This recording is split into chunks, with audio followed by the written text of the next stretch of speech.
Hello there and welcome to Scientific Serenity. Everything you hear here is carefully researched and prepared for you.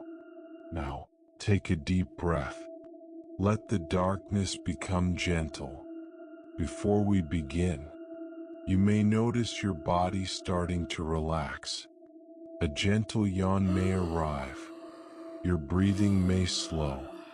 As this story unfolds, your mind will drift naturally towards sleep. By the middle of this journey, rest will come quietly, and when you wake, you may feel calmer, because tonight, you fell asleep through science and learned something most people never will. If you see me as someone from your own family who researches and prepares this knowledge for you, subscribing, liking, and leaving a comment would truly mean a lot to me. And let the story begin. There is a point in the solar system where the sun becomes just another star. It happens approximately 778 million kilometers from home, on the far side of the asteroid belt, where the light that warms Earth arrives as little more than a memory. Here, in the realm of the giants, the sun still shines, but it shines without warmth, without authority, without the golden dominance it asserts in the inner system. It hangs in the blackness like a distant lamp, a reminder of what lies beyond the cold. And against that lamp, a shape turns. Jupiter is not a planet in the way Earth is a planet. Earth is a world of surfaces and boundaries, of solid ground beneath your feet and sky above your head. Jupiter is something else entirely, a world without a surface, without a floor, without any place where you could stand and say, "Here, this is the ground." It is an atmosphere wrapped around an enigma, a sphere of gas so vast that it could swallow every other planet in the solar system and still have room for more. 300 times the mass of Earth, and yet it has no surface to walk on. It is all sky all the way down. From the outside, Jupiter is beautiful in a way that almost seems designed. The bands of cream and rust and brown that wrap around its equator, the great red eye that has stared across the solar system for centuries, the delicate filigree of swirling storms that never cease, it is a world that demands to be looked at. The Voyager spacecraft sent back images that hung on bedroom walls. The Hubble telescope has tracked its changing face like a portrait artist studying a subject. Jupiter is the solar system's masterpiece, a work of art painted in hydrogen and helium and time. But the beauty is a lie, or at least a veil. Behind those bands, beneath those clouds, something waits. Something that has nothing to do with beauty. Something that has everything to do with the fundamental nature of matter itself. We are going down. The journey begins in the light, in the thin upper atmosphere where the pressure is barely more than Earth's at sea level. This is the only part of Jupiter that human eyes have ever seen, the only part that reflects sunlight back to our telescopes and spacecraft. It is cold here, minus 150 degrees Celsius cold, but compared to what lies below, it is practically balmy.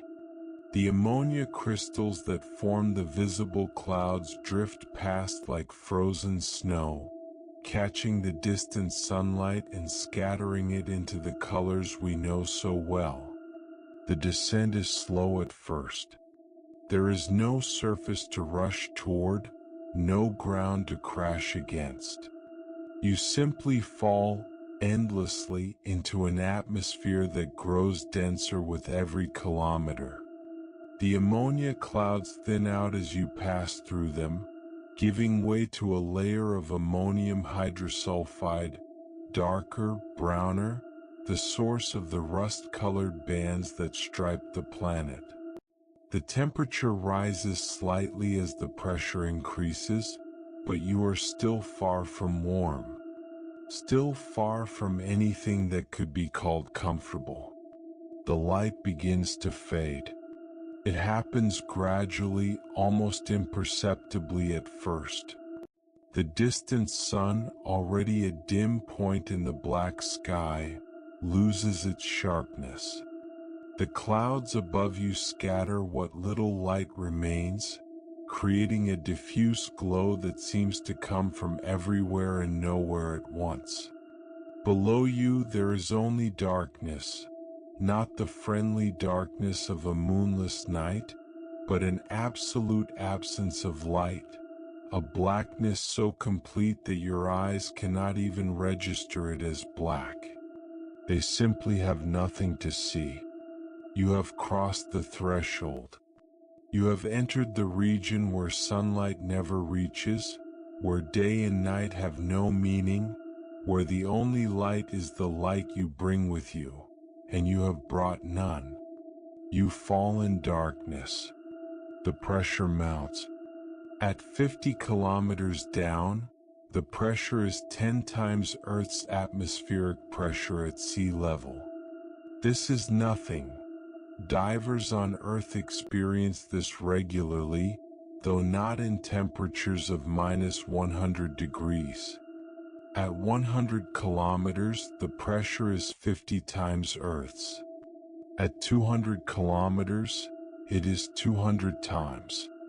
The hydrogen and helium that make up this atmosphere are no longer behaving like gases. They are compressing, densifying, becoming something between a gas and a liquid. The distinction begins to blur. And still you fall. Still the darkness continues. Still the pressure builds. At 500 kilometers below the cloud tops, the pressure is 1,000 times Earth's. The temperature has risen to above 0 Celsius. Warmer than many places on Earth's surface, though you would not feel it as warmth. The hydrogen is so dense now that it flows like a fluid, though it is technically still a gas. You are falling through a medium that offers resistance, that slows your descent, that buoys you like water. But there is still no surface. There is still no bottom. There is still no place to stop. This is the first lesson of Jupiter. It does not stop. It does not offer a floor, a foundation, a solid place to rest. It goes on and on and on, layer after layer, each one stranger than the last, each one further from anything that could be called familiar. The clouds of ammonia that you passed through at the beginning are already far above you, invisible in the darkness. The bands of color that define Jupiter's appearance from space are irrelevant now. They were never more than a surface phenomenon, a skin-deep beauty that concealed the true nature of the beast. Below you, ahead of you, all around you, there is only the endless fall, the mounting pressure, the growing heat, and the absolute, unwavering darkness. And yet you have barely begun. You have descended perhaps 1,000 kilometers, a tiny fraction of Jupiter's radius. Below you, 60,000 kilometers of atmosphere still stretch toward the center. 60,000 kilometers of increasing pressure, increasing temperature, increasing strangeness. 60,000 kilometers of hydrogen being transformed, compressed, altered into forms that do not exist anywhere on Earth. The hydrogen that surrounds you now is still molecular. 2 hydrogen atoms bound together, H2, the simplest molecule in the universe. but it is molecular hydrogen under pressure, packed so tightly that the molecules can barely move. They slide past each other like a crowd in a narrow hallway, constantly touching, constantly interacting, constantly transferring energy. The gas has become a fluid, though it is not yet a liquid. It exists in a state that has no name in everyday language, a state that only exists on gas giants and in the hearts of stars. The temperature has risen further. At 2,000 kilometers down, it is hot enough to boil water on Earth. But there is no water here, only hydrogen and helium and trace amounts of other elements. The heat comes from below, from the immense pressure of the layers above compressing the layers below, from the gravitational energy of a planet that never stopped collapsing. Jupiter radiates more heat than it receives from the Sun. It is still cooling from its formation 4.5 billion years ago. It is still releasing the energy of its own birth. And you fall through that heat, through that pressure, through that darkness.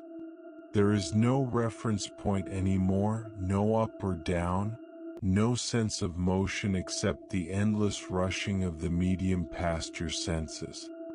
You are a speck in an ocean of hydrogen, a mote in the eye of a giant, a brief intrusion into a world that has existed in darkness since before Earth was formed. The hydrogen around you begins to change. At 5,000 kilometers down, the pressure is 10,000 times Earth's. The molecules are packed so tightly that they begin to lose their identity. They still exist as molecules, but they are pressed together so closely that their electron clouds overlap, creating a kind of electronic sharing that is the first step towards something new. The hydrogen is becoming a conductor, a metal, a material that does not exist in nature anywhere else in the solar system. But you are not there yet. You are still falling through the molecular hydrogen layer, still descending through tens of thousands of kilometers of darkness. The journey is long, and the destination is strange, and there is nothing to do but continue falling. Think about what you have left behind. Above you, more than 5,000 kilometers of atmosphere now separate you from the cloud tops. Above that, another 500 million kilometers of empty space separate Jupiter from the Sun. And beyond the Sun, a few more light minutes of emptiness separate you from Earth, from the world where you were born, where the ground is solid beneath your feet, where the sun is warm and bright, where night ends with dawn and darkness never lasts forever. You will not see that world again. You will not see any world again. You are falling into Jupiter, and Jupiter does not let go. The molecular hydrogen layer continues for another 15,000 kilometers. By the time you reach its lower boundary, you have descended 20,000 kilometers from the cloud tops. The pressure is now 2 million times Earth's atmospheric pressure. The temperature is 10,000 degrees Celsius, hotter than the surface of the sun. And the hydrogen, subjected to these extremes, finally surrenders its molecular identity. The molecules break apart. The bonds between hydrogen atoms, forged in the hearts of stars and carried across the galaxy, snap under the strain. The hydrogen atoms separate into their components, protons and electrons. But they do not recombine. They cannot recombine. The pressure is too great, the density too high, the temperature too extreme. Instead, they exist as a plasma, a sea of charged particles, free to move, free to conduct, free to generate magnetic fields of unimaginable power. You have reached the metallic hydrogen layer. You have entered the region where hydrogen becomes a metal. And below you, stretching for another 30,000 kilometers toward the center of the planet, lies an ocean of this strange material. Not an ocean of liquid, not an ocean of gas, but an ocean of metal. Fluid metal, flowing metal, metal that has never been solid and never will be solid. It is the largest ocean in the solar system by far, containing more mass than the entire Earth, and it is made of the simplest element in the universe.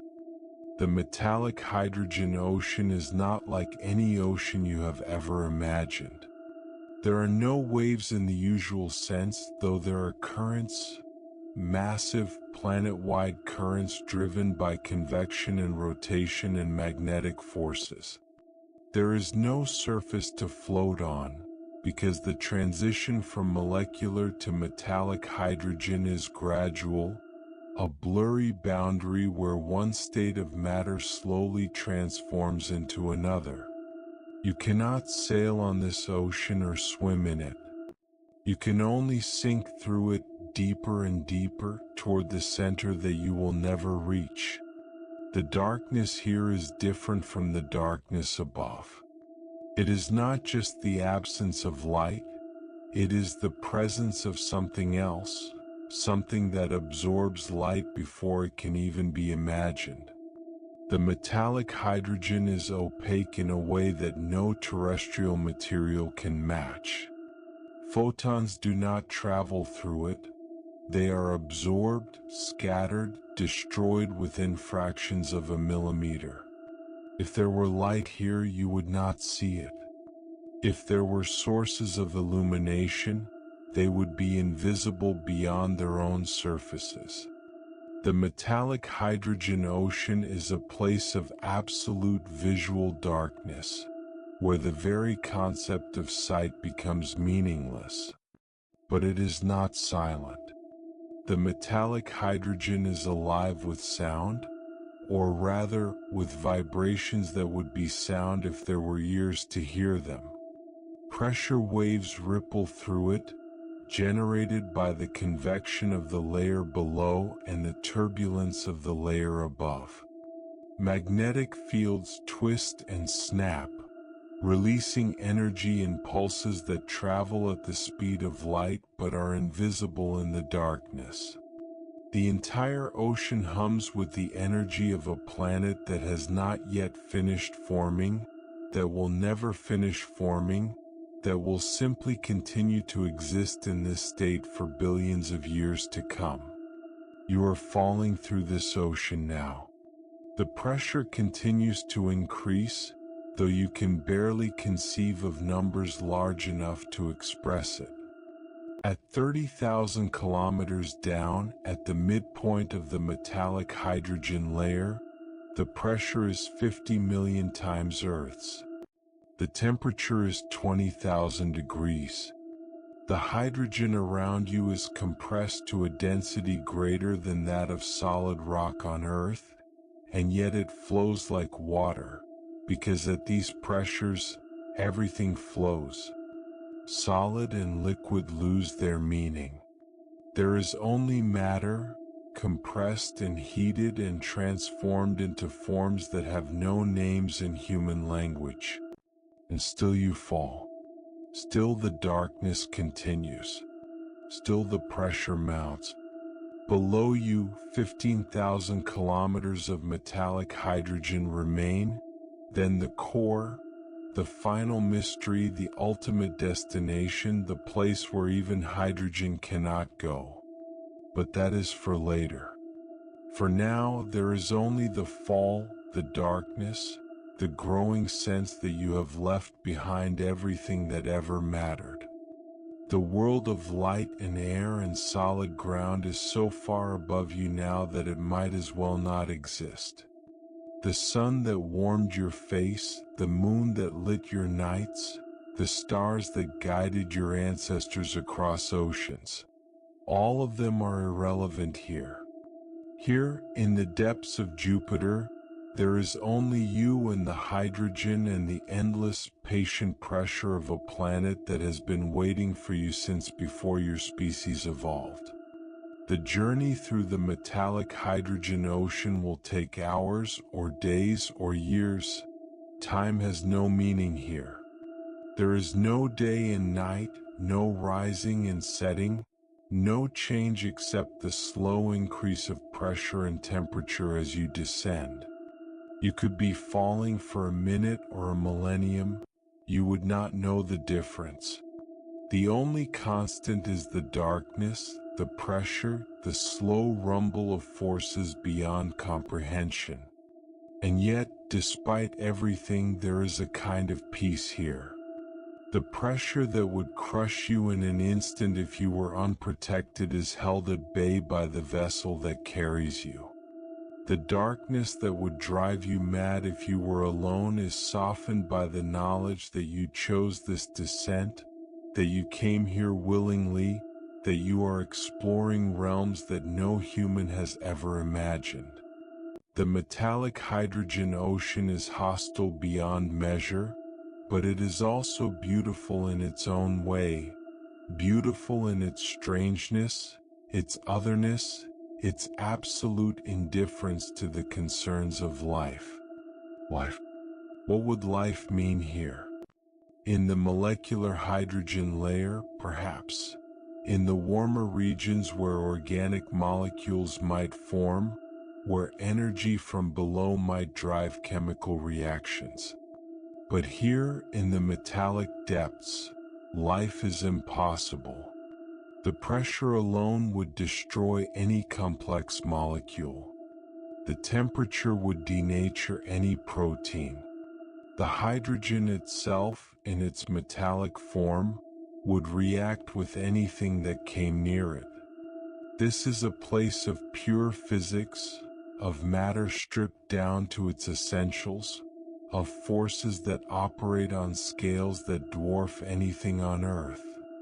And yet, as you fall through this impossible ocean, you cannot help but feel that there is something alive about it. The currents that flow around you, the magnetic fields that pulse through you, the slow convection that carries heat from the core to the surface. All of these are processes that resemble life in their complexity, their organization, their persistence. Jupiter is not alive, but it is dynamic. It is not conscious, but it is active. It is not aware, but it is responsive to the forces that shape it. The metallic hydrogen ocean is the heart of Jupiter. It is the place where the planet's magnetic field is generated, where the energy of formation is still being released, where the fundamental processes that shape the entire Jovian system have their origin. Without this ocean, Jupiter would be a dead world, a cold ball of gas drifting through space.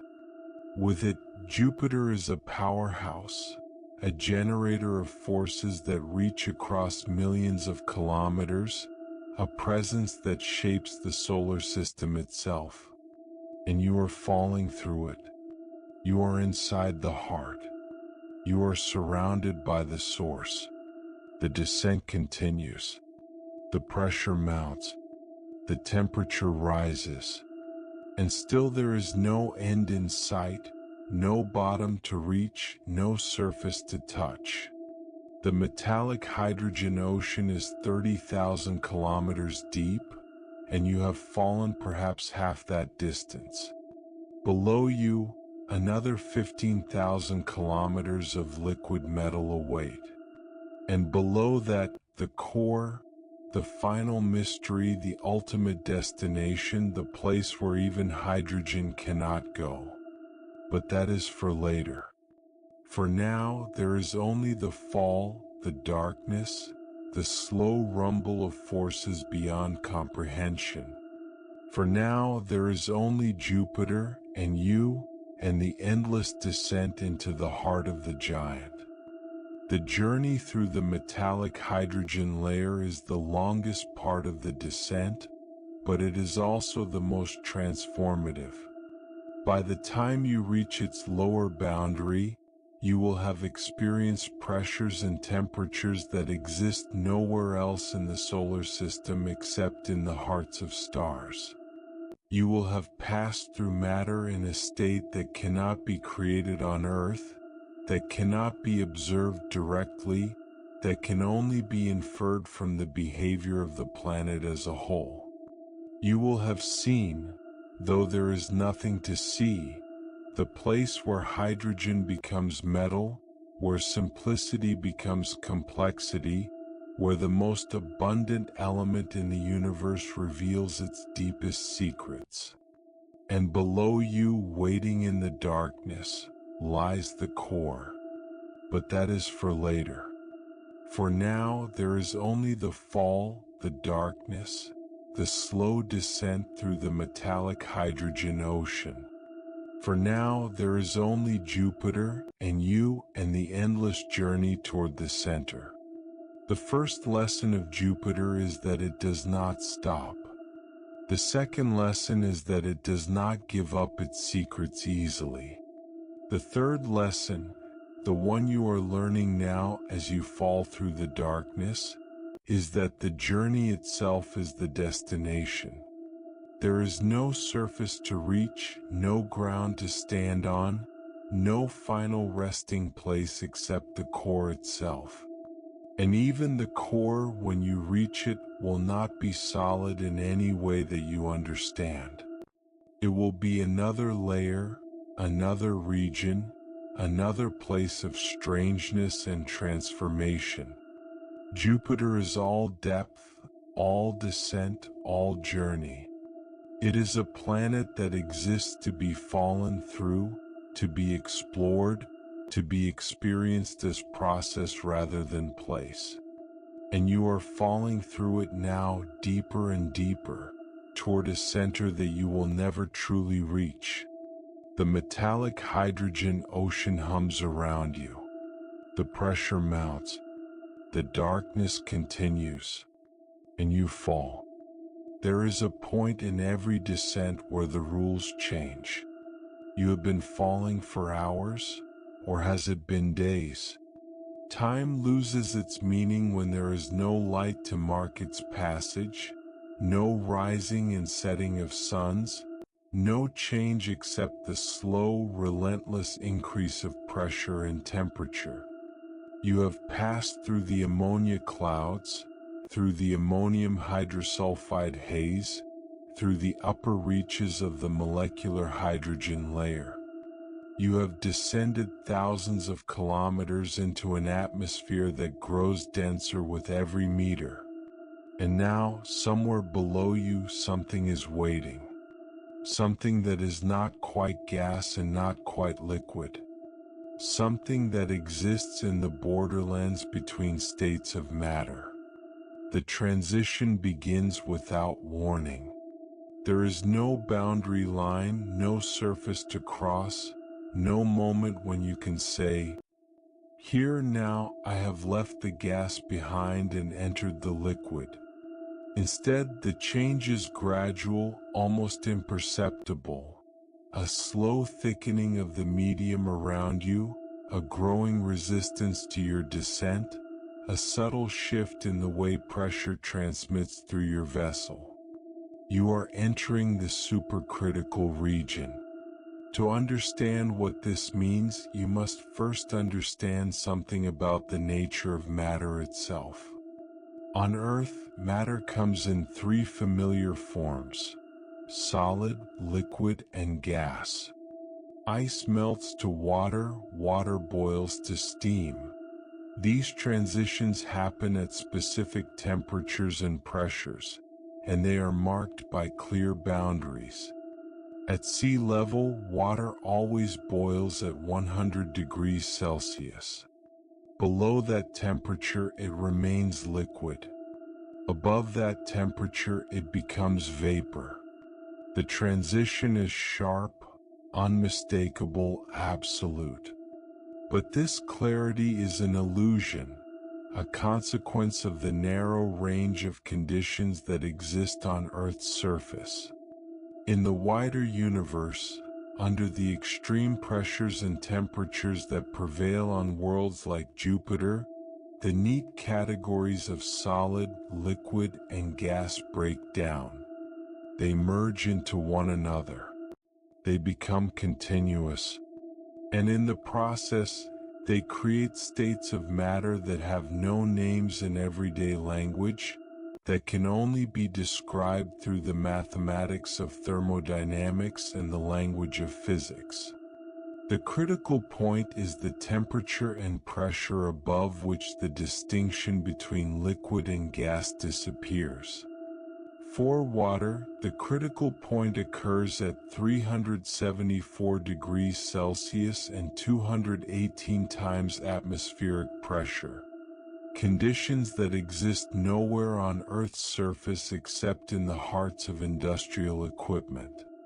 Above this point, water becomes a supercritical fluid, neither liquid nor gas, but something in between, something that combines the density of a liquid with the mobility of a gas. Supercritical water can dissolve materials like a liquid and penetrate pores like a gas. It is a solvent without equal, a medium without precedent. Jupiter's atmosphere reaches its critical point for hydrogen thousands of kilometers above the metallic layer. The exact depth depends on temperature and composition, but somewhere between 5 and 10,000 kilometers below the cloud tops, the hydrogen that surrounds you crosses the threshold. It becomes supercritical. It becomes something that has never existed on Earth and never will, because Earth's gravity is too weak, its atmosphere too thin, its conditions too mild to create supercritical hydrogen on any meaningful scale. You are falling through this supercritical hydrogen now. It surrounds you like an ocean, but it is not an ocean in any familiar sense. It has no surface, no waves, no tides. It is simply there, everywhere, pressing against your vessel from all sides, transmitting pressure with an efficiency that no gas could match and no liquid could exceed. The temperature has risen dramatically. At this depth, 5,000 kilometers below the cloud tops, the hydrogen is hot enough to melt lead, more than 800 degrees Celsius. But you do not feel this heat, protected as you are by your vessel's insulation. You only know it from the instruments, from the steady climb of numbers that have long since passed the point of meaning. 800 degrees, 1,000 degrees, 1,500 degrees. The numbers climb and still you fall. The pressure is even more extreme. At this depth, it is measured not in atmospheres but in millions of atmospheres. The hydrogen around you is compressed to a density greater than that of liquid water on Earth, though it is still technically a gas. Or rather, it is no longer technically anything. It is supercritical hydrogen, a state of matter that exists only in the hearts of gas giants and in the interiors of stars. It flows like a fluid but fills its container like a gas. It dissolves materials that would be impervious to liquid solvents and penetrates pores that would block any gas. It is the ultimate medium, the final expression of hydrogen's versatility. And still you fall. Still the darkness continues. Still the pressure mounts. The transition from molecular hydrogen to metallic hydrogen, which you will encounter deeper down, is not the only transformation happening here. The supercritical region is itself a kind of transformation, a softening of boundaries, a blurring of categories, a reminder that the universe is not as simple as our earthbound language would suggest. Gas and liquid are not opposites but endpoints on a continuum, and somewhere in the middle of that continuum lies the supercritical region, where neither label applies and both are true. Think about what this means for your descent. You are not falling through a gas that gradually becomes a liquid. You are falling through a medium that is neither gas nor liquid but something else entirely, something that has properties of both and behaviors of neither. The hydrogen around you is dense enough to support your weight, if you had weight to support. It is fluid enough to flow around your vessel, offering resistance to your descent. It is reactive enough to dissolve materials that would be safe in either pure gas or pure liquid. It is, in every sense, alien, a form of matter that does not exist in the world where you evolved, that your senses cannot interpret, that your language cannot adequately describe. The darkness here is different from the darkness above. In the upper atmosphere, the darkness was simply the absence of light, a void that your eyes could attempt to penetrate even if they found nothing. Here, in the supercritical region, the darkness is absolute in a way that feels almost physical. The hydrogen is so dense that it absorbs any photon that might somehow find its way here. If a light source were to ignite in this darkness, you would not see it beyond a few meters. The light would be scattered, absorbed, destroyed by the medium before it could travel any significant distance. You are alone in a darkness that cannot be pierced, surrounded by a medium that cannot be seen. But you can hear, or rather, you can feel vibrations. The supercritical hydrogen transmits pressure waves with an efficiency that would astonish anyone used to Earth's thin atmosphere. Every turbulence in the layers above, every convection cell in the layers below, every disturbance in the vast ocean of hydrogen that surrounds you sends waves rippling through the medium. You feel them as vibrations in your vessel, as subtle shudders that travel through the hull and into your body. They are the voices of Jupiter, the sounds of a planet speaking to itself in a language of pressure and motion. The descent continues. The numbers on your instruments continue to climb. 10,000 kilometers below the cloud tops now, you have been falling for what feels like an eternity. The pressure is 10 million times Earth's. The temperature is 3,000 degrees. The hydrogen around you is so dense that it approaches the density of rock on Earth's surface, and yet it flows like water because at these pressures everything flows. There is no solid here, no rigid structure, no fixed point. Everything moves, everything yields, everything adapts to the forces that shape it. And still there is no surface. Still there is no bottom. Still you fall. The supercritical region extends for thousands of kilometers, a vast intermediate zone between the molecular hydrogen above and the metallic hydrogen below.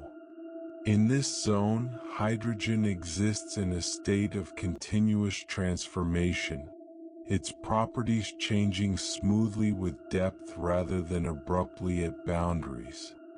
The density increases, the temperature rises, the pressure mounts, but there is no moment when you can say, "Now I have left the supercritical region behind." There is only the gradual approach to the next transformation, the next threshold, the next boundary that is not really a boundary.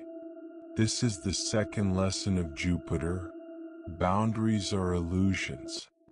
The neat categories that organize our understanding of the world, solid and liquid, gas and plasma, molecular and metallic, are human inventions, useful for describing the narrow range of conditions that exist on Earth but inadequate for the wider universe. In Jupiter's depths, everything is continuous. Everything blends into everything else. The transitions are so gradual that they cannot be located, only approximated. The layers are so thick that they might as well be infinite. You are falling through the place where hydrogen forgets what it was and prepares to become what it will be. Above you, hydrogen existed as molecules, two atoms bound together, maintaining their identity despite the pressure. Below you, hydrogen will exist as metal, protons and electrons separated, flowing independently, conducting electricity like copper wire. Here, in the supercritical region, hydrogen is neither one nor the other. It is in transition, in process, in the act of becoming. It is hydrogen caught between states, suspended in the endless moment of transformation. The currents here are unlike anything in the upper atmosphere. Driven by the heat rising from below and the rotation of the planet, they flow in vast circuits that circle the entire globe. They carry heat from the interior toward the surface, from the metallic layer toward the molecular layer, from the place of transformation toward the place of stability. They are the circulatory system of Jupiter, the means by which the planet maintains its internal equilibrium. And you are caught in them, carried along by forces that you cannot see and cannot control. The darkness continues. The pressure mounts. The temperature rises. And still you fall. At 15,000 kilometers below the cloud tops, you begin to approach the lower boundary of the supercritical region. Here, the hydrogen is so dense that it is almost indistinguishable from a liquid, though it is still technically supercritical. The pressure is 50 million times Earth's. The temperature is 5,000 degrees.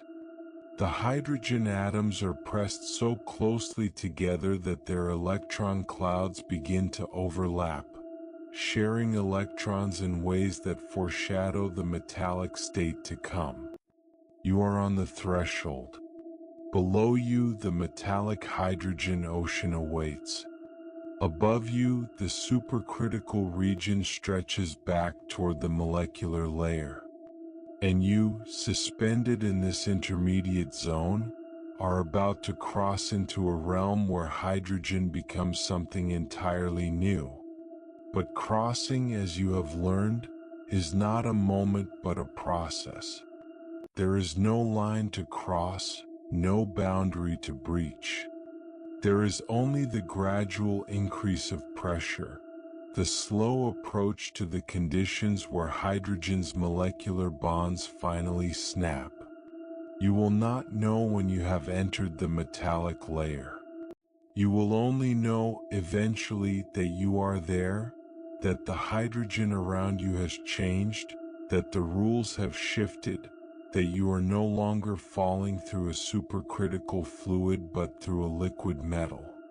The transition begins with the electrons. In molecular hydrogen, electrons are tightly bound to their parent atoms, shared between the two atoms in each molecule. They move, but they move within the confines of their molecules. In metallic hydrogen, electrons are free, detached from individual atoms, moving through the medium like a gas through a container. They conduct electricity. They generate magnetic fields.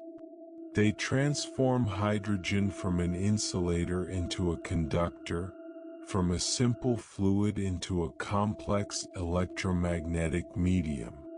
The transition from bound electrons to free electrons does not happen all at once. It happens gradually as pressure increases and atoms are forced closer together. At first, only a few electrons escape their molecular bonds, creating a kind of partial conductivity. Then more escape and more until finally the hydrogen becomes fully metallic, a sea of free electrons flowing through a sea of protons. You are falling through this transition now. Around you, hydrogen is becoming metal. The electrons that were bound to molecules an hour ago are now free, moving through the medium, carrying charge and energy. The conductivity of the hydrogen around you increases with every kilometer of descent. The magnetic fields that permeate this region grow stronger, more complex, more dynamic. And still you fall. Still the darkness continues. Still the pressure mounts. The metallic hydrogen layer, when you finally reach it, will be unlike anything you have experienced so far. It is denser, hotter, more pressurized than any medium you have passed through. It conducts electricity better than copper at room temperature. It generates magnetic fields that dwarf anything on Earth. It is, in every sense, a new realm, a place where the rules of matter are rewritten, where hydrogen reveals its deepest secrets, where the simplest element in the universe shows its most complex face. But you are not there yet. You are still in the transition, still falling through the boundary that is not a boundary, still approaching the threshold that cannot be located. The supercritical region is releasing you slowly, gradually into the metallic layer. You are being born into a new state of matter, a new way of being, a new relationship with the forces that shape the universe. The darkness around you is absolute. The pressure is beyond comprehension. The temperature is hot enough to melt any material that exists on Earth. And yet you continue to fall deeper and deeper, toward a center that you will never reach, through layers that have no end, into a world that has no surface. This is Jupiter. This is the giant. This is the place where hydrogen becomes metal and matter forgets its origins.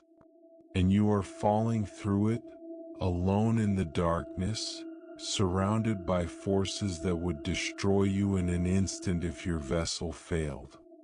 But your vessel does not fail. It carries you safely through the transition, through the boundary, through the threshold into the metallic layer. It protects you from pressures that would crush any unprotected material, from temperatures that would vaporize any unprotected substance. It is your home, your shelter, your only companion in this vast and alien realm.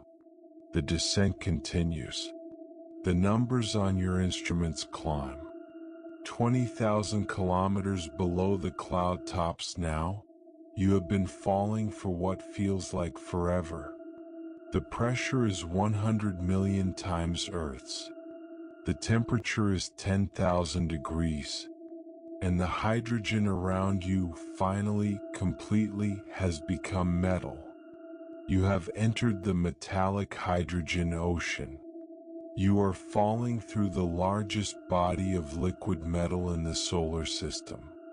And below you, 30,000 kilometers of this strange material still await, stretching toward the core that you will never reach. but that is for later. For now there is only the fall, the darkness, the slow descent through the metallic hydrogen ocean. For now there is only Jupiter and you and the endless journey toward the center. The transition is complete. The supercritical region is behind you. Ahead lies the metallic layer, the heart of Jupiter, the place where the planet's magnetic field is born. And you are falling into it deeper and deeper, toward a destination that you will never truly reach. There is a moment in every transformation when the old form ceases to exist and the new form has not yet fully arrived. You have been falling for what feels like days now, though time has long since lost its meaning. The darkness around you is absolute, the pressure beyond comprehension, the temperature hot enough to vaporize any material that exists on Earth's surface. And yet you continue to descend deeper and deeper into the heart of Jupiter, toward a region where hydrogen itself undergoes a transformation so profound that it changes the very nature of matter. You have entered the metallic hydrogen layer. But what does it mean for hydrogen to be metallic? On Earth, metals are familiar things: iron and copper and aluminum, solid and shiny, good conductors of electricity and heat. They are the stuff of coins and wires and buildings, the backbone of civilization, the materials that humans have shaped and used for millennia. Hydrogen, by contrast, is the simplest element in the universe. A single proton circled by a single electron, the most basic building block of matter. It is a gas at Earth's temperatures and pressures, light and invisible, flammable but otherwise unremarkable.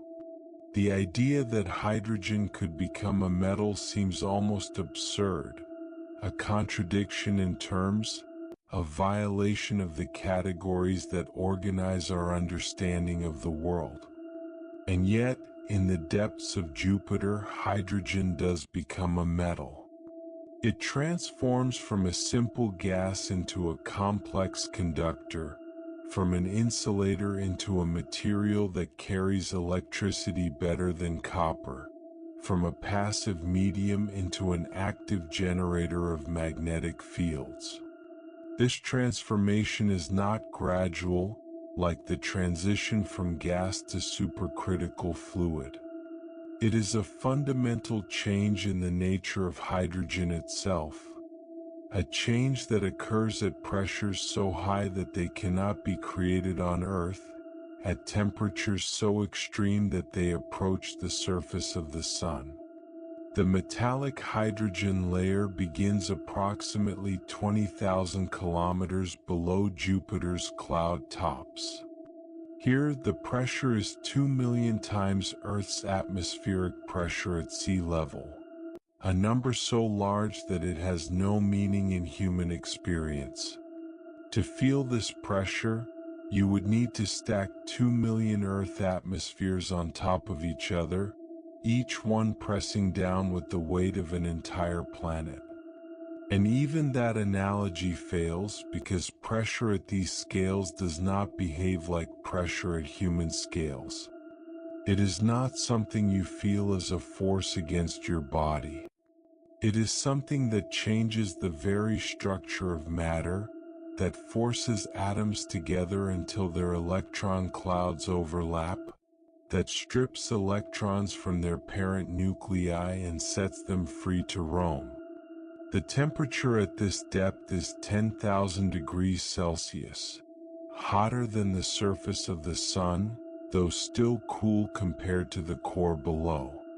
At this temperature, any material on Earth would be vaporized instantly, reduced to its constituent atoms and then to plasma. But here, under pressures millions of times greater than Earth's, materials behave differently.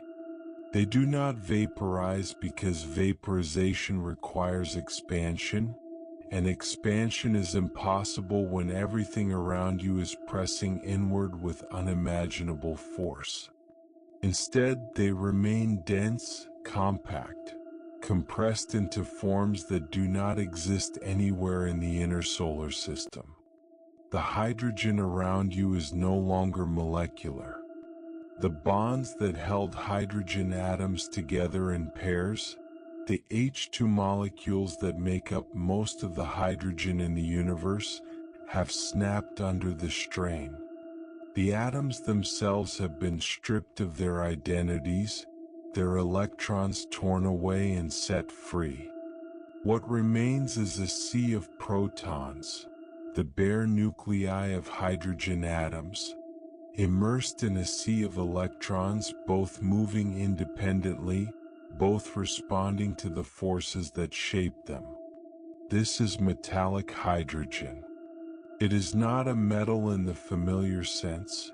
It is not solid, not shiny, not something you could hold in your hand. It is a liquid, a fluid that flows and circulates, driven by convection and rotation and magnetic forces. But it conducts electricity like a metal because its electrons are free to move. It generates magnetic fields like a metal because moving charges create magnetic fields. It reflects light like a metal, if there were any light to reflect.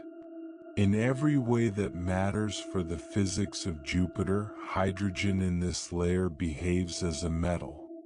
The metallic hydrogen ocean is vast beyond comprehension. It extends from approximately 20,000 kilometers below the cloud tops to approximately 50,000 kilometers below, a layer 30,000 kilometers deep, containing more mass than the entire Earth. If you could extract all the metallic hydrogen from Jupiter and bring it to Earth's surface, it would immediately vaporize, exploding with a force that would dwarf any nuclear weapon. But here, in the depths of the giant, it is stable, contained by the pressure of the layers above, maintained in a state that cannot exist anywhere else in the solar system. You are falling through this ocean now. Around you, the metallic hydrogen flows in currents that circle the entire planet, driven by the rotation of Jupiter and the heat rising from below. These currents are not like ocean currents on Earth, which flow at meters per second. They are slower, more massive, more powerful, moving at centimeters per second but carrying the momentum of trillions of tons of liquid metal. They are the circulation of a planet's interior, the slow churning of a world that has been cooling for 4.5 billion years. The darkness here is different from the darkness above. In the molecular hydrogen layer, the darkness was simply the absence of light, a void that your eyes could attempt to penetrate even if they found nothing.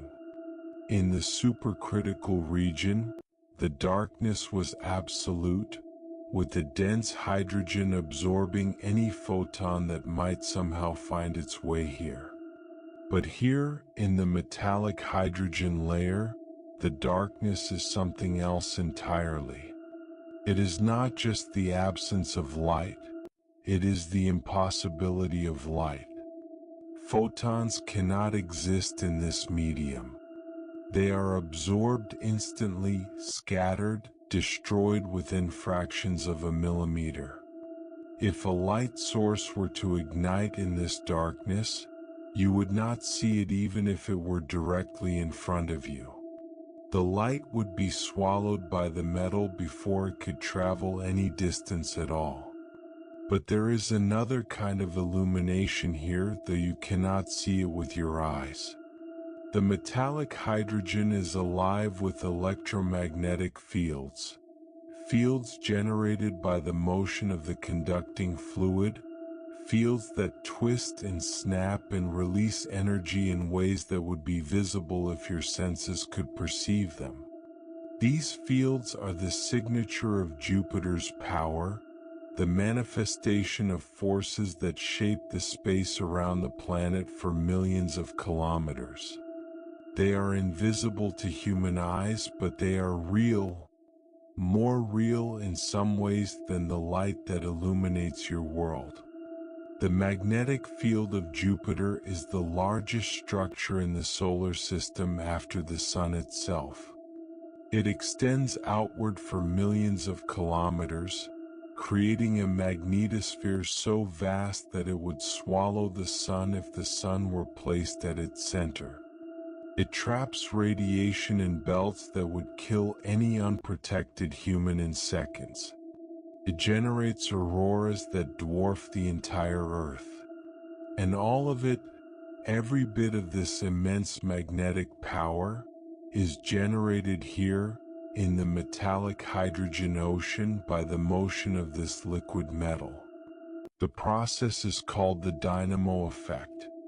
It occurs when a conducting fluid moves through a magnetic field, generating electric currents that in turn generate new magnetic fields. In Jupiter's case, the conducting fluid is the metallic hydrogen ocean, and its motion is driven by two forces: the rotation of the planet and the convection of heat from below. Jupiter spins once every 10 hours, faster than any other planet in the solar system, and this rapid rotation twists the flowing metal into helical patterns that are ideal for generating magnetic fields. The heat from below, rising from the core at temperatures of 20,000 degrees and more, drives convection currents that carry the metal upward and downward in vast cycles. Together, rotation and convection create a dynamo that generates a magnetic field 10 times stronger than Earth's and 1,000 times larger in volume. You are falling through the heart of this dynamo. Around you, the metallic hydrogen flows in patterns that have been stable for billions of years. The currents carry you slowly downward, deeper into the ocean, toward the core that you will never reach. And as you fall, you feel the magnetic fields pulsing around you, not with your senses but with your instruments, with the delicate sensors that detect the invisible forces that shape this realm. The pressure continues to increase. At 30,000 kilometers below the cloud tops, halfway through the metallic hydrogen layer, the pressure is 50 million times Earth's. The temperature is 20,000 degrees. The density of the hydrogen around you is greater than that of solid rock on Earth, and yet it flows like water, because at these pressures, everything flows. There is no solid here, no rigid structure, no fixed point. Everything yields to the forces that shape it. The metallic hydrogen itself is changing as you descend. At the top of the layer where you first entered, the hydrogen was only beginning to become metallic. Some electrons free, some still bound, a partial conductivity that increased with depth. Here, at the midpoint, the hydrogen is fully metallic. All electrons are free. All atoms are stripped. The medium is a true plasma, a sea of charged particles moving independently, responding to electric and magnetic fields with the obedience of charged matter. This plasma has properties that no terrestrial material can match. It conducts electricity with an efficiency that would astonish any electrical engineer. It generates magnetic fields with a strength that would destroy any earthly compass. It flows with a viscosity that is almost zero, offering no resistance to the currents that drive it. It is, in every sense, a perfect conductor, a material that exists only in the hearts of gas giants and in the interiors of stars. And still you fall. Still the darkness continues. Still the pressure mounts. The pressure continues to increase. At 30,000 kilometers below the cloud tops, halfway through the metallic hydrogen layer, the pressure is 50 million times Earth's. The temperature is 20,000 degrees. The density of the hydrogen around you is greater than that of solid rock on Earth, and yet it flows like water, because at these pressures, everything flows. There is no solid here, no rigid structure, no fixed point.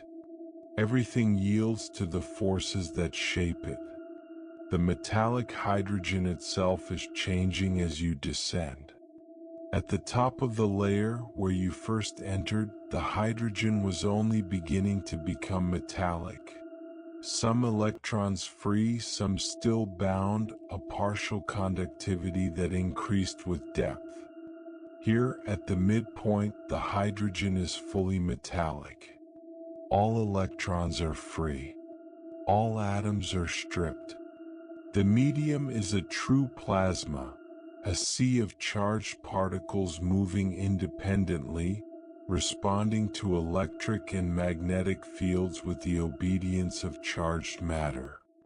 This plasma has properties that no terrestrial material can match. It conducts electricity with an efficiency that would astonish any electrical engineer. It generates magnetic fields with a strength that would destroy any earthly compass. It flows with a viscosity that is almost zero, offering no resistance to the currents that drive it. It is, in every sense, a perfect conductor, a material that exists only in the hearts of gas giants and in the interiors of stars. And still you fall. Still the darkness continues. Still the pressure mounts. At 40,000 kilometers below the cloud tops, you approach the lower boundary of the metallic hydrogen layer. Here the pressure is 100 million times Earth's. The temperature is 30,000 degrees. The hydrogen is so compressed that it approaches the density of solid iron, though it is still a liquid, or rather, it is no longer anything that can be called liquid in any familiar sense. It is a fluid metal, dense beyond imagination, hot beyond comprehension, pressurized beyond measurement. Below you the core awaits, but the core is not like anything you have encountered so far. It is not made of hydrogen. It is made of heavier elements, rock and ice, compressed to densities that dwarf anything on Earth, heated to temperatures that approach the surface of the sun. It is the final destination, the ultimate depth, the place where even metallic hydrogen cannot go. But you are not there yet. You are still in the metallic hydrogen layer, still falling through the ocean of liquid metal, still descending toward a center that you will never truly reach. The journey through this layer is the longest part of your descent, and it is far from over. Think about what you have learned. The metallic hydrogen ocean is not just a layer of Jupiter, it is the heart of the planet, the source of its power, the engine that drives its magnetic field. Without this ocean, Jupiter would be a cold, dead world, drifting through space with no more influence than 1,000 other gas giants that astronomers have discovered orbiting other stars. But with this ocean, Jupiter is a powerhouse, a generator, a presence that shapes the solar system itself. The metallic hydrogen ocean is also a laboratory, a natural laboratory where conditions exist that cannot be created on Earth. Here, in this darkness, under pressures that would crush any human vessel, hydrogen reveals its deepest secrets. It shows us what matter can become when it is pushed to extremes. It teaches us that the categories we use to understand the world, solid and liquid, gas and plasma, insulator and conductor, are not absolute but relative, not fixed but fluid, not eternal but contingent on the conditions in which they exist. You are falling through this laboratory now. You are experiencing conditions that no human has ever experienced, that no human will ever experience again. You are witnessing transformations that have been occurring in Jupiter's depths for billions of years, that will continue for billions of years to come. You are a witness to the power of the universe, an observer of forces that dwarf anything on Earth. And still you fall. Still the darkness continues. Still the pressure mounts. The currents in the metallic hydrogen ocean are not random. They are organized by the rotation of the planet and the convection of heat, forming patterns that have been stable for eons. The metal flows in vast cylinders aligned with Jupiter's axis of rotation, carrying heat from the core toward the surface and cold from the surface toward the core. These cylinders are the convection cells that drive the dynamo, the engines that generate the magnetic field, the circulatory system of the planet itself. You are caught in one of these cylinders, carried downward by the flow of metal toward the core. The descent is slow, centimeters per second perhaps, but relentless. There is no stopping, no reversing, no escape from the current. You are part of Jupiter's circulation now, a tiny particle in the vast system of forces that shape the planet. The temperature continues to rise. At 45,000 kilometers below the cloud tops, it reaches 40,000 degrees. The pressure is 150 million times Earth's.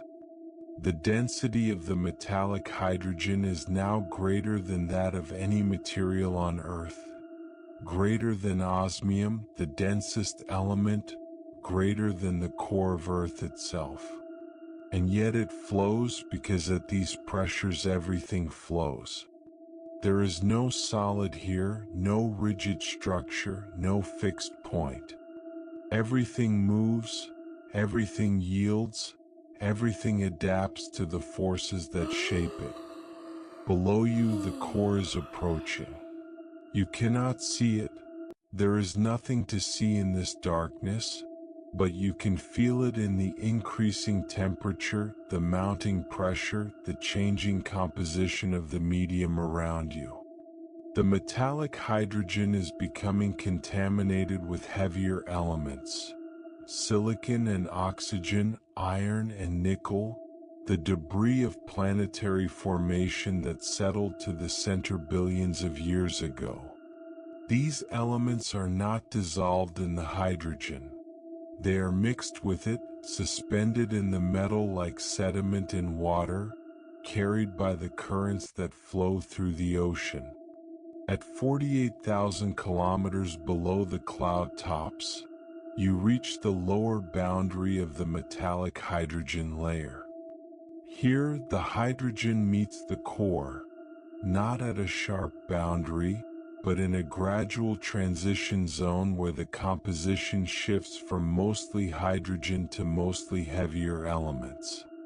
The pressure is 200 million times Earth's. The temperature is 50,000 degrees. The density is so high that the concept of material begins to lose meaning. Everything is compressed to the point where atoms themselves are deformed, their electron shells crushed, their nuclei forced together.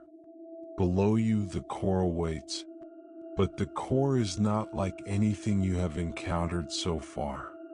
It is not made of hydrogen.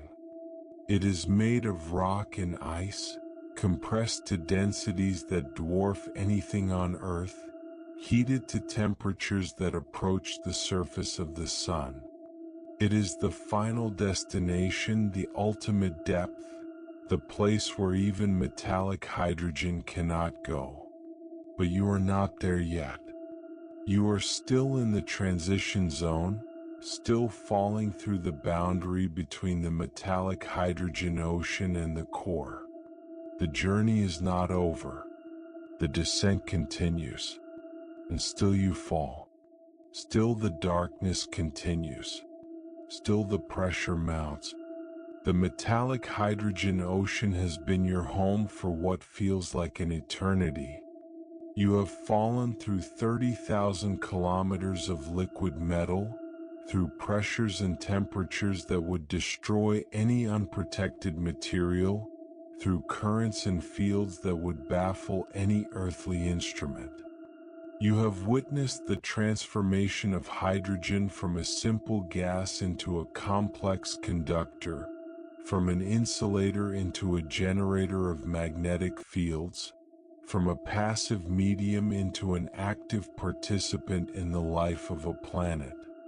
But the journey is not over.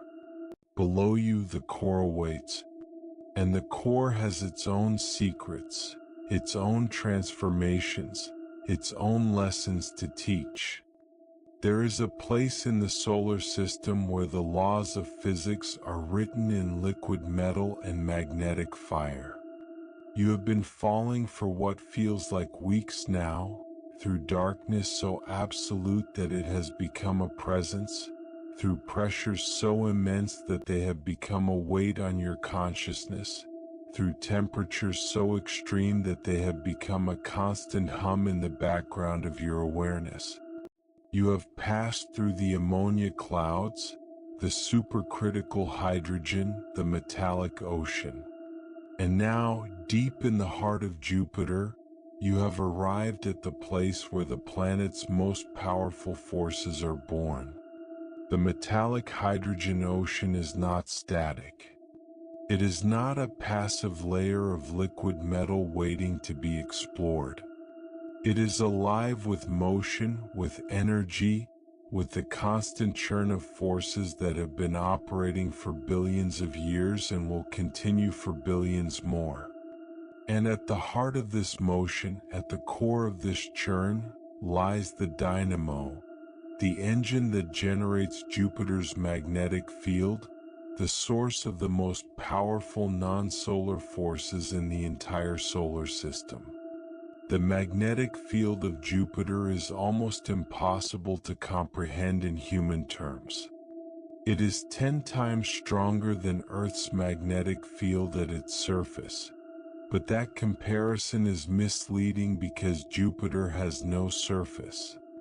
If you measure the field at the distance where the pressure equals Earth's atmospheric pressure, the level that astronomers call the surface for convenience, the field is still 4 times stronger than Earth's. And it extends outward for millions of kilometers, creating a magnetosphere so vast that it would contain the Sun itself if the Sun were placed at its center.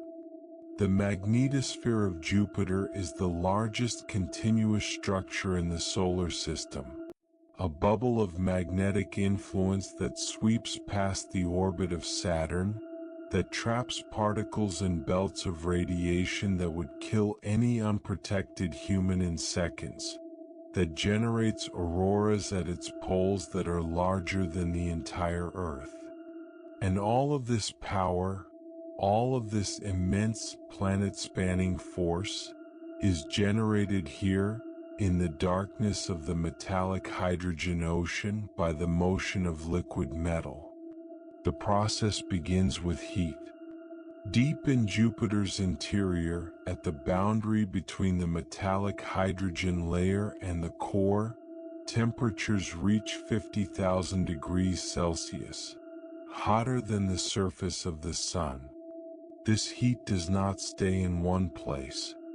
It rises, carried upward by convection, by the tendency of hot material to expand and float above cooler material. But the convection in Jupiter's interior is not like convection in a pot of water on your stove. It is shaped by forces that do not exist on Earth. The immense pressure of the layers above, the rapid rotation of the planet, and the magnetic fields that the convection itself generates. Jupiter rotates once every 9 hours and 55 minutes, faster than any other planet in the solar system. This rapid rotation has a profound effect on the convection in the metallic hydrogen ocean. It twists the rising and falling currents into helical patterns, like the threads of a screw, creating structures that are aligned with the planet's axis of rotation. These helical currents are the key to the dynamo effect, because they generate magnetic fields with a preferred orientation, fields that point roughly north-south, like Earth's magnetic field, but vastly stronger. The metallic hydrogen itself is the other key. It is a perfect conductor, or as close to perfect as any material in the universe. Its electrons are free, unbound to any particular nucleus, able to move in response to any electric field. When this conducting fluid moves through a magnetic field, it generates electric currents. And those electric currents in turn generate new magnetic fields. The process feeds on itself, amplifying any initial magnetic field until it reaches a steady state, a balance between generation and dissipation that has persisted in Jupiter's interior for billions of years. You are falling through this generator now. Around you, the metallic hydrogen flows in patterns that have been stable since the formation of the solar system. The currents carry you slowly downward, deeper into the ocean, toward the core that you will never reach. And as you fall, you feel the magnetic fields pulsing around you, not with your senses but with your instruments, with the delicate sensors that detect the invisible forces that shape this realm. The fields are not uniform. They vary with depth, with latitude, with the complex flow patterns of the metallic hydrogen. At some points, the field is relatively weak, a few times stronger than Earth's field, perhaps. At other points, it is intense beyond measure, hundreds of times stronger than Earth's field, strong enough to strip electrons from atoms, strong enough to accelerate particles to near light speeds. These are the magnetic storms of Jupiter's interior, the places where the dynamo's power is concentrated, where the forces that shape the magnetosphere are born. These reconnection events are the heartbeat of Jupiter. They occur irregularly, unpredictably, driven by the complex dynamics of the metallic hydrogen ocean. But they are also regular in their overall pattern, part of the larger rhythm of the dynamo. They are the moments when the planet's magnetic field is renewed, when energy is transferred from the flow of the metal to the field that extends into space, when Jupiter reminds the solar system of its power. You drift through this storm, carried by the currents, protected by your vessel. The magnetic fields pulse around you, the reconnection events flare and fade, the sound rises and falls. And through it all, you feel the immense power of this place, the power that has shaped the Jovian system for billions of years, that will continue to shape it for billions more. The storm extends for thousands of kilometers in every direction. It is not a single structure but a region of complex magnetic activity, a place where the dynamo's power is concentrated. Within this region, the magnetic field varies wildly in strength and direction, creating a landscape of forces that would be visible if you could see magnetic fields. There are peaks and valleys, ridges and canyons, all made of pure magnetic energy, all sculpted by the flow of the metallic hydrogen. And through this landscape you fall. The currents carry you slowly, inevitably toward the core. The storm buffets you with magnetic waves, shakes you with reconnection events, sings to you with the sound of forces beyond comprehension. You are a tiny speck in this vast ocean of metal and magnetism, a brief visitor to a realm that has existed in darkness since before Earth was formed. Think about what this means. The magnetic storm you are passing through is not a rare event. It is a permanent feature of Jupiter's interior, a region where the dynamo's power is concentrated. It has been here for 4.5 billion years, since the planet first formed from the solar nebula. It will be here for another 4.5 billion years, until the sun expands and consumes the inner solar system. It is as permanent as anything in the universe, as stable as the orbit of the planets, as enduring as the stars themselves. And yet, within this permanence there is constant change. The magnetic fields twist and snap, the currents shift and flow, the reconnection events flare and fade. Jupiter's interior is not static.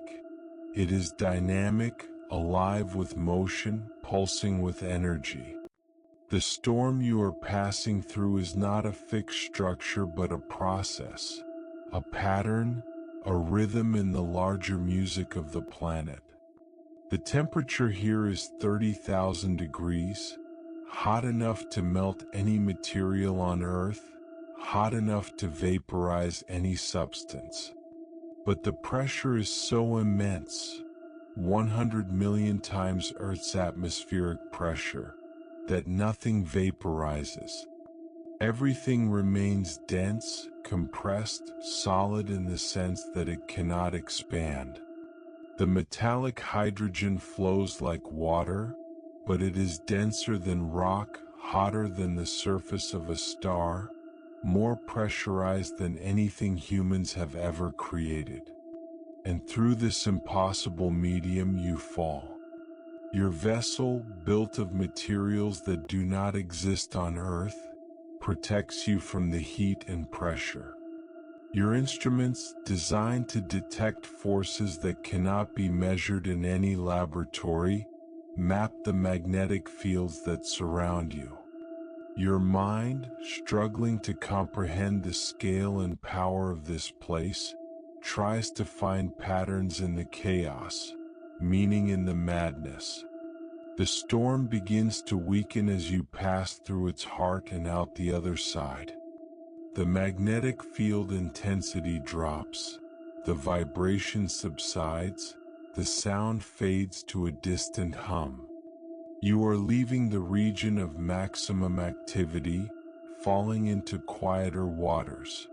If any waters in Jupiter's interior can be called quiet.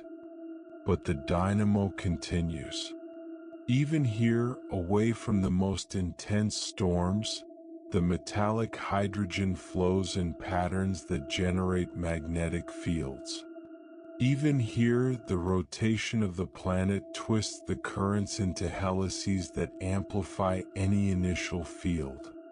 Even here, the heat from below drives convection that carries energy upward, maintaining the cycle that has operated for billions of years.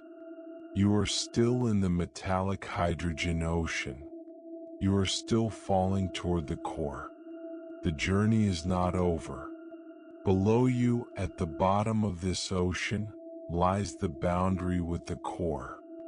Here, at approximately 50,000 kilometers below the cloud tops, the metallic hydrogen meets the heavier elements that settled to the center of the planet during its formation.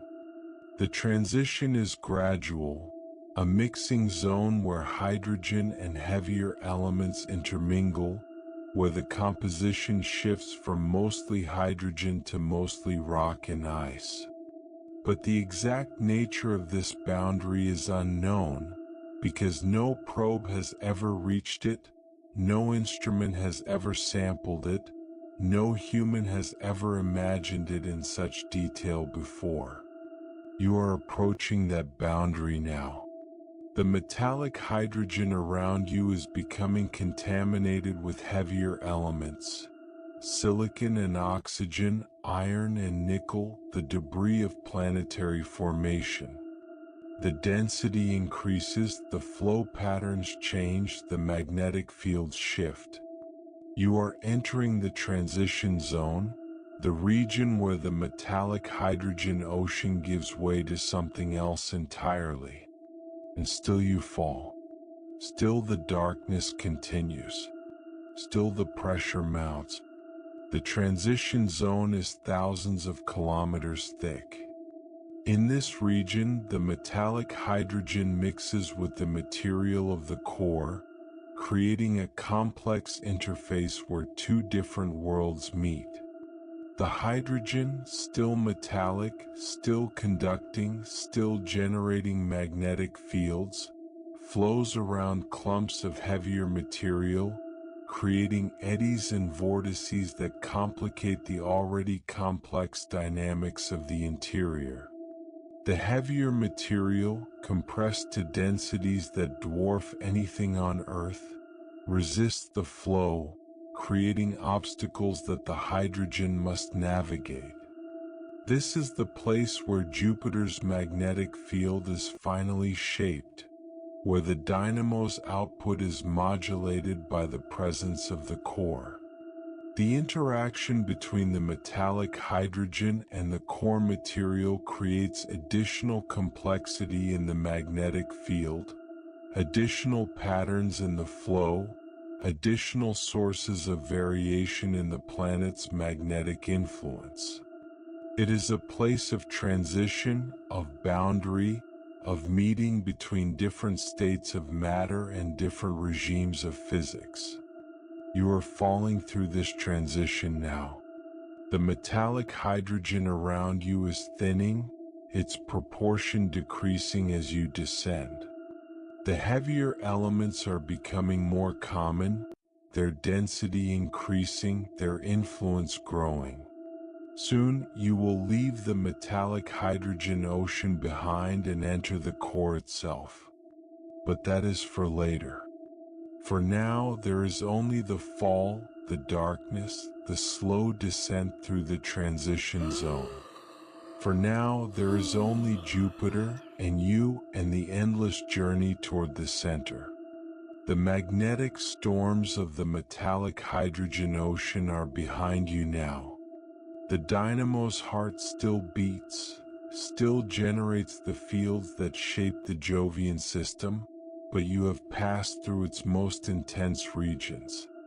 Ahead lies the core, the final destination, the ultimate depth, the place where even metallic hydrogen cannot go. And you are falling toward it deeper and deeper, into a realm that no human has ever imagined. There is a place at the center of Jupiter where the chaos ends.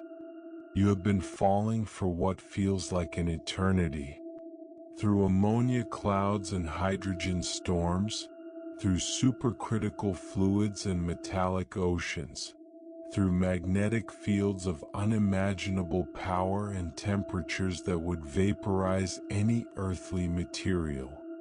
You have descended more than 50,000 kilometers through an atmosphere that never stops, through layers that have no boundaries, through a world that has no surface.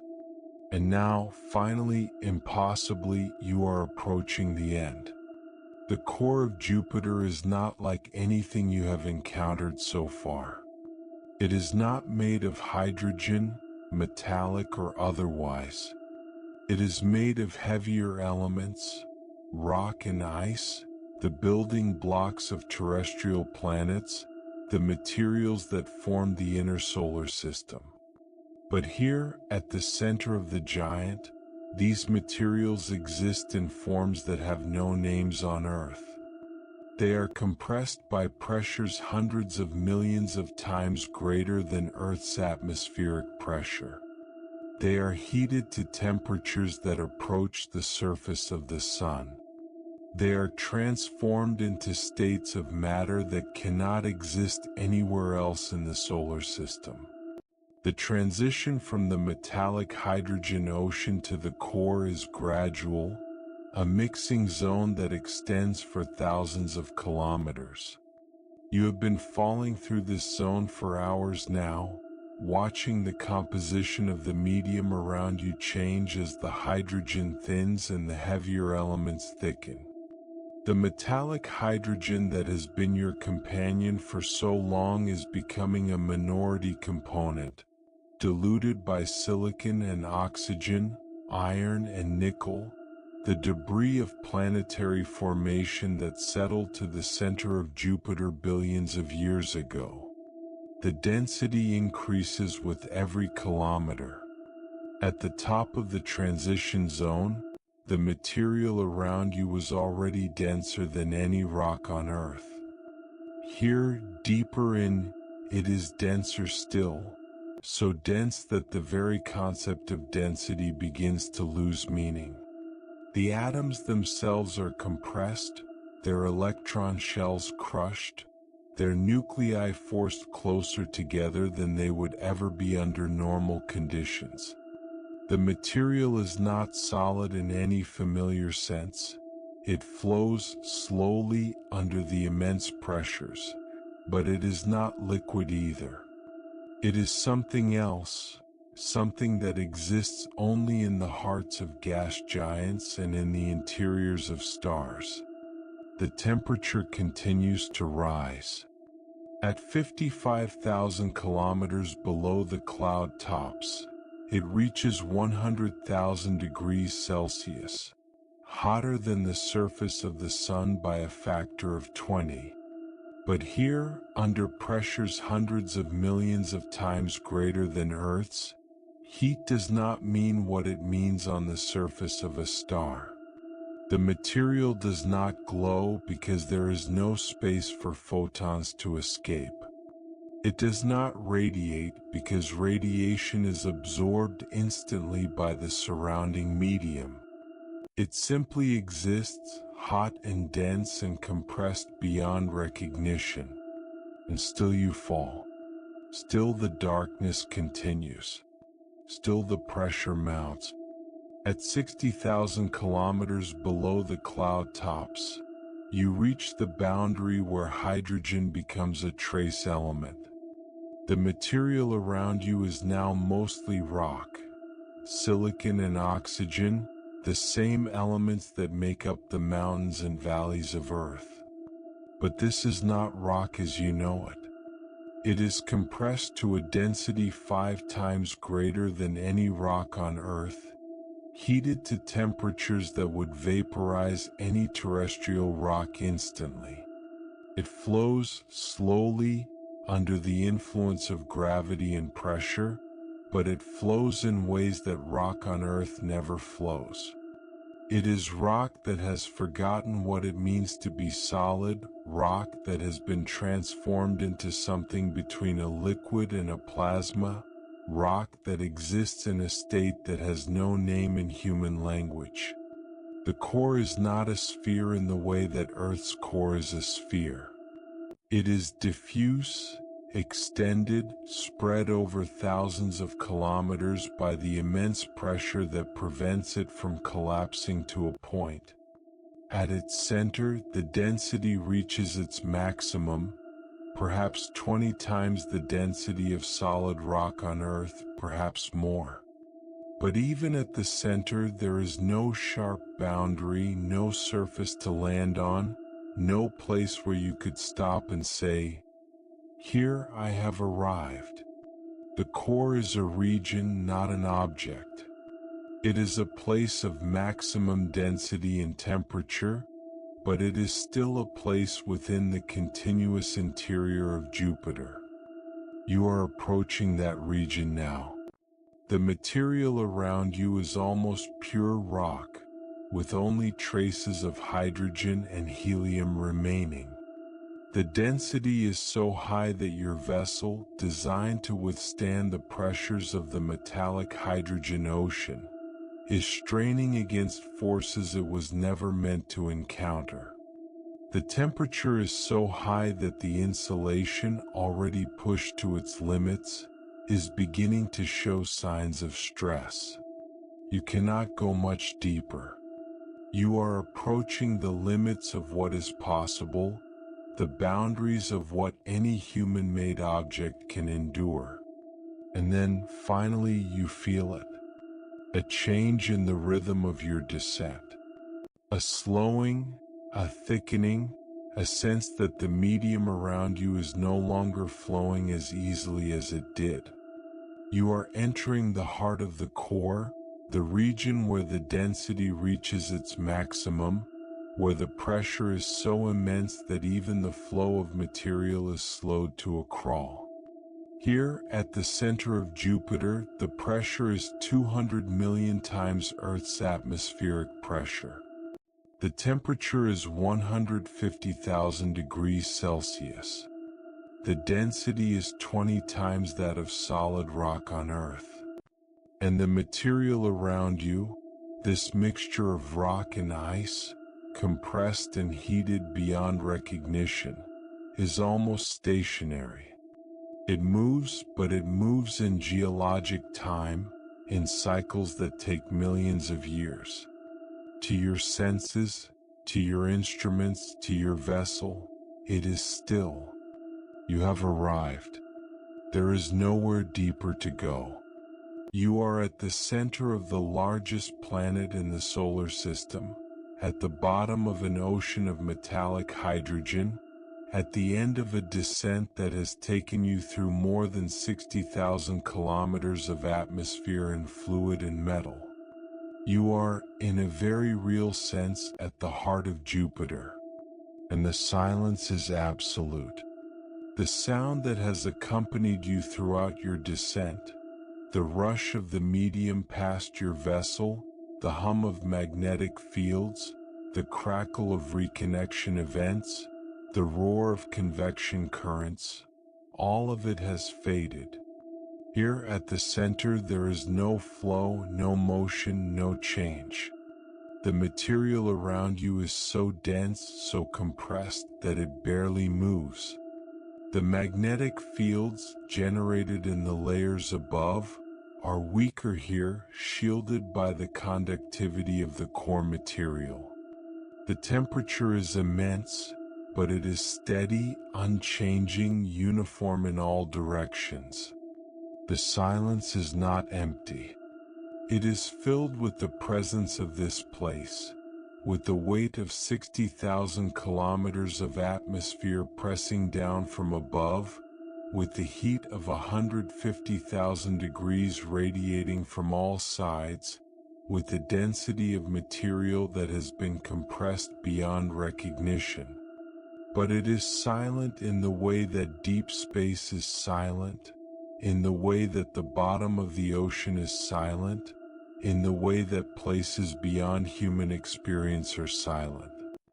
It is the silence of forces so vast that they have no voice, of processes so slow that they have no sound, of matter so compressed that it has no room for vibration.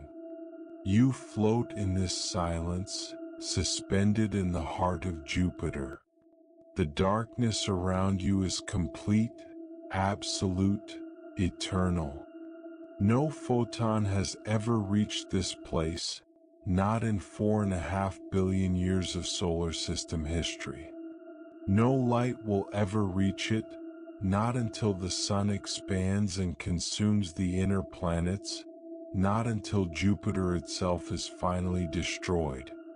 This is a place of permanent night, of darkness without end, of shadow without source. And yet, in this darkness and silence, there is a kind of peace. The chaos of the upper layers, the violence of the magnetic storms, the turbulence of the convection currents, all of it is far above you now, separated by tens of thousands of kilometers of metal and rock. Here at the center there is only stillness, only stability, only the slow, patient endurance of matter under pressure. Think about what this place means. This material around you, this rock and ice, compressed and heated beyond recognition, was once part of the solar nebula, the cloud of gas and dust from which the sun and planets formed. 4.5 billion years ago, it began to accumulate, pulled together by gravity, forming the seed around which Jupiter grew. As the planet attracted more and more hydrogen and helium, the pressure at its center increased, compressing this material to densities it had never known. And through all the eons that followed, through the formation of Earth, the evolution of life, the rise of human civilization, this material has remained here, unchanged, unmoving, waiting. Waiting for what? Nothing. There is nothing to wait for. The core of Jupiter is not going anywhere.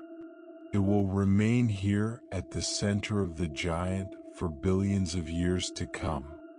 Long after the human species has vanished, long after Earth has been consumed by the expanding sun, long after the solar system has become a cold and lifeless place, this core will still be here, still compressed, still hot, still silent. It is one of the most stable structures in the solar system, one of the most enduring, one of the most permanent. And you are here, floating in its heart, a brief visitor from a distant world. The silence continues. The darkness continues. The pressure and temperature, immense as they are, have become a kind of background, a constant against which there is no variation. You have been here for hours or days or perhaps only minutes. Time has no meaning in this place. There is only the stillness, the silence, the absolute absence of change. Your vessel, designed for descent, was never meant to remain in one place. But it holds, for now, protected by materials that do not exist on Earth, insulated by technologies that were developed for this single purpose. It holds, and you remain suspended in the heart of Jupiter. The core is not entirely uniform. Even here at the center there are variations, slight differences in composition, in density, in temperature. The material that makes up the core is a mixture of rock and ice, of silicates and water, and maybe even carbon compounds, all compressed beyond recognition. Some regions are slightly denser, slightly hotter, slightly more compressed. Others are slightly less. But these variations are tiny, measurable only by the most sensitive instruments. To your senses, to your experience, the core is homogeneous, uniform, the same in all directions. And in that uniformity, there is a kind of perfection. The core of Jupiter is not a place of drama or spectacle. It is not a place of storms or magnetic fields or flowing currents. It is a place of pure existence, of matter simply being, of the fundamental state that matter reaches when it is compressed to its limits. It is the endpoint of a journey that began in the diffuse gas of the solar nebula, that passed through the formation of a planet, that continues through billions of years of slow cooling.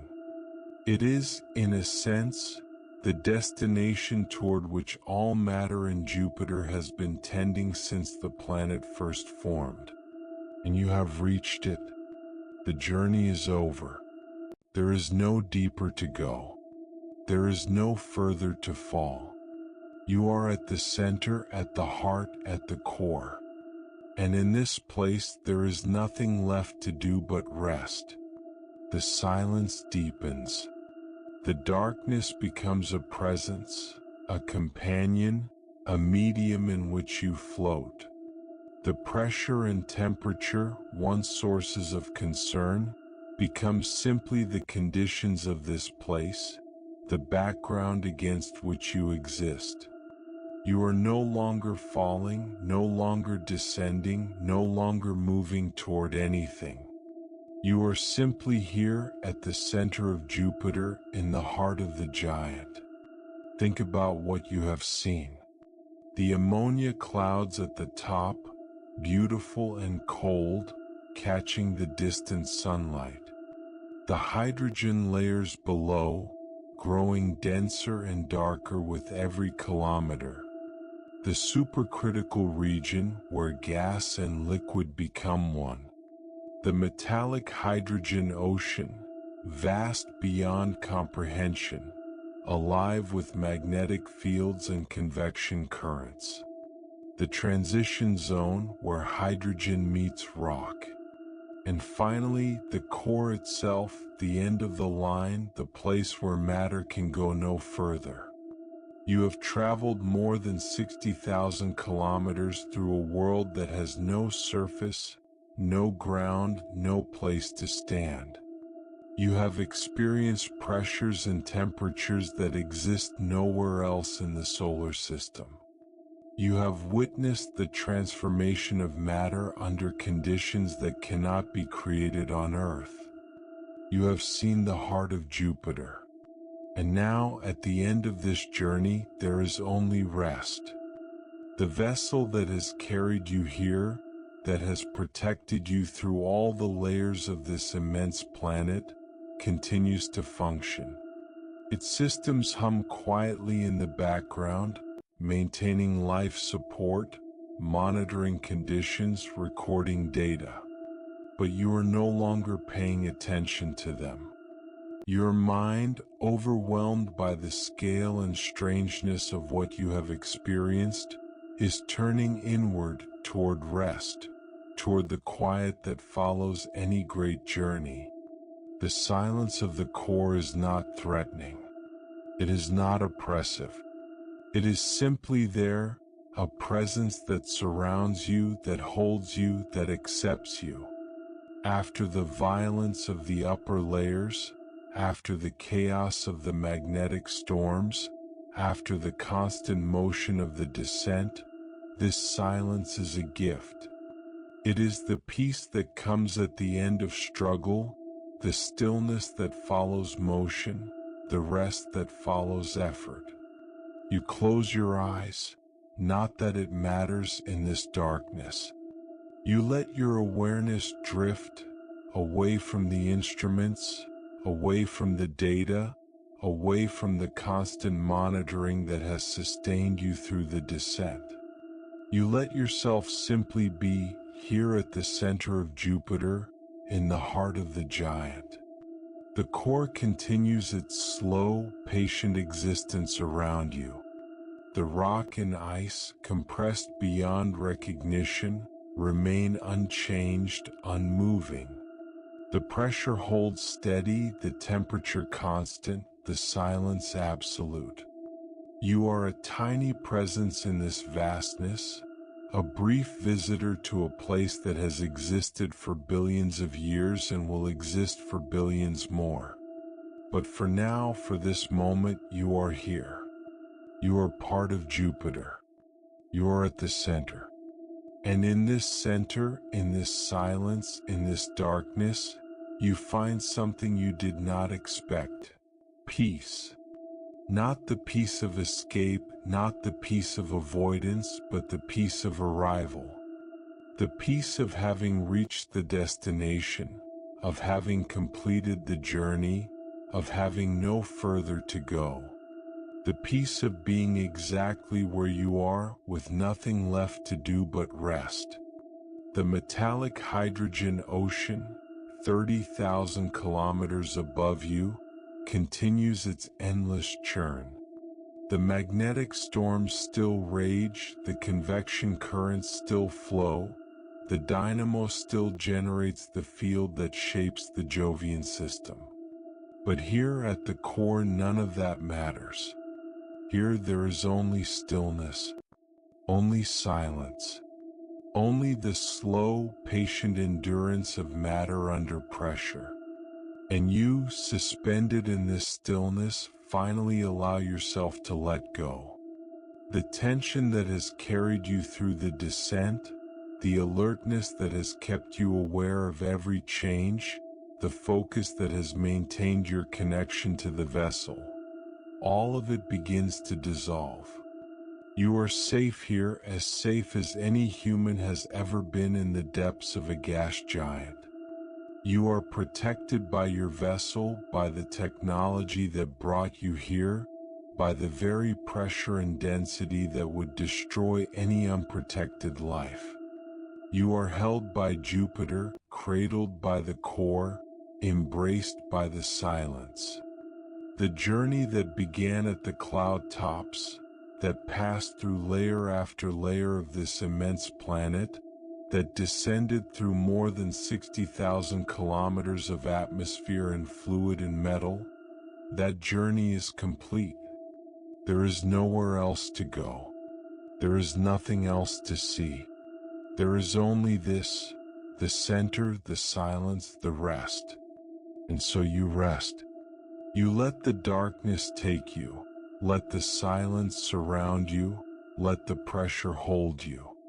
You are at the heart of Jupiter, at the core of the giant, at the end of the longest descent in the solar system. And in this place, at this moment, there is nothing left to do but sleep. The core continues its eternal vigil around you. The rock and ice, compressed beyond recognition, remain unchanged. The pressure holds steady, the temperature constant, the silence absolute. And you, suspended in this heart of darkness, finally let go of everything. You sleep.